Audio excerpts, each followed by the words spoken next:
नमस्कार, मेरे चैनल पे आप सभी का स्वागत है।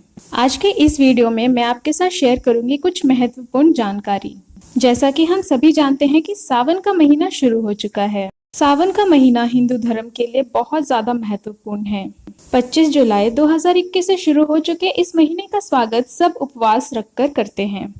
सावन का महीना शिव जी का महीना माना जाता है और इस पूरे महीने शिव जी की पूजा की जाती है। लोग उपवास रख के शिव जी की पूजा करते हैं। सावन के सभी सोमवार को उपवास किया जाता है। सबके उपवास रखने का तरीका अलग होता है। कुछ लोग पूरे महीने उपवास रखते हैं, कुछ लोग केवल सोमवार के दिन उपवास रखते हैं और कुछ केवल पूजा करते हैं। सोमवार के उपवास में भी कुछ लोग पूरे दिन फलाहार करते हैं या फिर रात के समय संपूर्ण भोजन करते हैं या फिर रात के समय एक अनाज वाला भोजन करके ये उपवास तोड़ते हैं। आप अपने अनुसार इस उपवास को रख सकते हैं। बहुत से लोगों को ये दुविधा होती है कि सोमवार के उपवास के दिन क्या खाएं, तो आज मैं आपके साथ यही शेयर करने आई हूँ।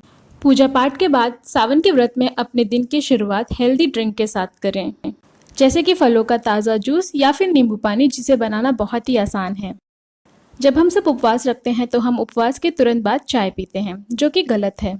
उपवास में आप पूरे दिन फलाहार पर रहते हैं। ऐसे में अगर आप खाली पेट चाय पीते हैं तो उससे आपको एसिडिटी और गैस की समस्या हो सकती है।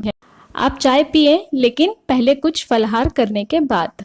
अगर आपका उपवास नहीं है, आप केवल पूजा करते हैं, तो आप आराम से चाय पीजिए। लेकिन उपवास है तो कम ही चाय पीजिए, क्योंकि इससे आपको कब्ज, एसिडिटी, पेट में जलन जैसी समस्याओं का सामना करना पड़ेगा। अब ड्रिंक के बाद बारी आती है दोपहर के खाने की। अब क्योंकि आपने सुबह केवल तरल पदार्थ लिया है और दोपहर के खाने को अभी भी काफ़ी ज़्यादा समय है, तो आप बीच में फलों का सेवन करें या फिर सबसे बेस्ट है आप ड्राई फ्रूट्स का सेवन करें, जिससे आपको एनर्जी भी बनी रहेगी। सावन के उपवास महिला और पुरुष दोनों करते हैं। पुरुषों को काम पे जाना होता है, इसलिए उन्हें एनर्जी की ज़रूरत होती है और प्रत्येक महिला एक वर्किंग लेडी होती है। कुछ घर संभालती हैं तो कुछ ऑफिस। ऐसे में ज़रूरी है कि आपकी बॉडी में एनर्जी बनी रहे। इसीलिए व्रत के दिन भूखे पेट बिल्कुल ना रहे, ड्राई फ्रूट्स का सेवन करते रहें। इसके अलावा आप फलों का भी सेवन कर सकते हैं, लेकिन ड्राई फ्रूट का सेवन करना ज़्यादा आसान है। दोपहर और सुबह के बीच का जो समय होता है वो सबसे ज़्यादा व्यस्त समय होता है। ऐसे में ड्राई फ्रूट आप आराम से खा सकते हैं काम करते करते, और आपकी बॉडी में एनर्जी भी रहेगी। इसके बाद बारी आती है लंच की। लंच के लिए बहुत सारे उपाय हैं, जैसे कि फलाहारी भोजन। आलू, लौकी, कद्दू, अरबी और टमाटर जैसी सब्जियों को आप घी और जीरे के तड़के के साथ बनाएं और इसे कुट्टू के आटे की पूड़ी के साथ खाएं। अब बहुत से लोग सोच रहे होंगे कि अगर इतना खाना खाएंगे तो व्रत किस बात का, लेकिन ऐसा नहीं सोचना चाहिए। अगर आप ये सोच के भूखे रहेंगे तो आप अपने बॉडी के साथ अन्याय कर रहे हैं। उपवास से लोगों की श्रद्धा जुड़ी होती है। साथ ही ये जो उपवास के नियम हमारे पूर्वजों ने बनाए हैं, इसके पीछे का साइंटिफिक कारण कहता है कि ये हमारी बॉडी को डिटॉक्सिफाई करते हैं। इतने समय से हम तला भुना, वेज, नॉनवेज कई प्रकार के खाने खाते हैं, और ऐसे में अगर हम इसी को लगातार खाते रहेंगे तो हमारी बॉडी के अंदर बीमारियां उत्पन्न हो जाएगी। इसीलिए हमारे पूर्वजों ने बीच बीच में ये व्रत का नियम बनाया, जिससे कि हमारी बॉडी क्लियर हो जाए और डिटॉक्सिफाई हो जाए। साथ ही लोग पूजा पाठ भी करते हैं तो मन भी शांत हो जाता है, श्रद्धा भी जुड़ी रहती है। इसीलिए व्रत में भूखे रहना कोई ज़रूरी नहीं है। आप फलाहारी भोजन करते रहें, थोड़ा थोड़ा खाते रहें।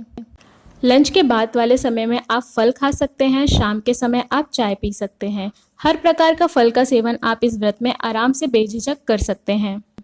और याद रहे, पूरे दिन पानी बहुत अच्छे से पीते रहें, जिससे कि आपकी बॉडी में बिल्कुल भी डिहाइड्रेशन ना हो। लोग सोचते हैं बारिश का महीना है, मौसम ठंडा है, प्यास नहीं लग रही तो पानी नहीं पीते हैं। प्यास लगे या नहीं लगे, आपको पानी पीते रहना है। रात के समय आप चाहे तो किसी भी मिल्क प्रोडक्ट का सेवन कर लीजिए, दूध या फिर दही। बहुत से लोग रात में दही नहीं खाते हैं तो वो फलों का सेवन कर सकते हैं, या फिर आप चाहें तो आप कुट्टू के आटे की पूड़ी या फिर सब्जी कुछ भी बना के खा सकते हैं। इस तरह का डाइट प्लान अगर आप सोमवार के उपवास के लिए फॉलो करते हैं तो आप पूरे दिन एनर्जी से भरे रहेंगे।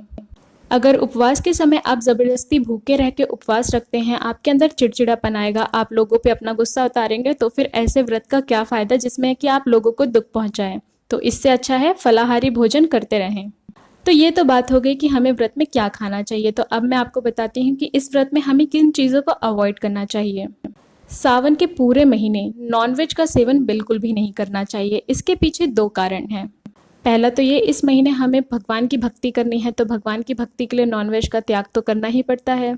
और दूसरा रीज़न, जैसे कि मैंने आपको बताया था कि बॉडी का डिटॉक्सिफिकेशन। आप 11 महीने नॉनवेज खाते हैं और 1 महीने नॉनवेज नहीं खाते हैं, तो आपकी बॉडी अंदर से डिटॉक्सिफाई हो जाएगी और आप अगले 11 महीने आराम से नॉनवेज खा पाएंगे। इसके अलावा मदिरा का सेवन या नशे नहीं करने चाहिए। लोग शिव जी की भक्ति के नाम पे केवल नशा करते हैं, जो कि पूरी तरह से गलत है।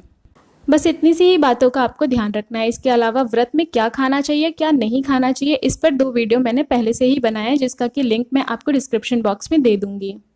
तो ये तो थी सावन के सोमवार के बारे में कुछ विशेष बातें। इसके अलावा अगर आपको कुछ जानना है, आपके मन में कोई सवाल है, तो आप उसे कमेंट करके मुझसे पूछ सकते हैं। अगर ये सारी बातें आपको अच्छी लगी हो, आपको कुछ नया सीखने को मिला हो, तो इस वीडियो को लाइक करें, चैनल को सब्सक्राइब करें और वीडियो को ज़्यादा से ज़्यादा शेयर करें। Thank you so much for watching.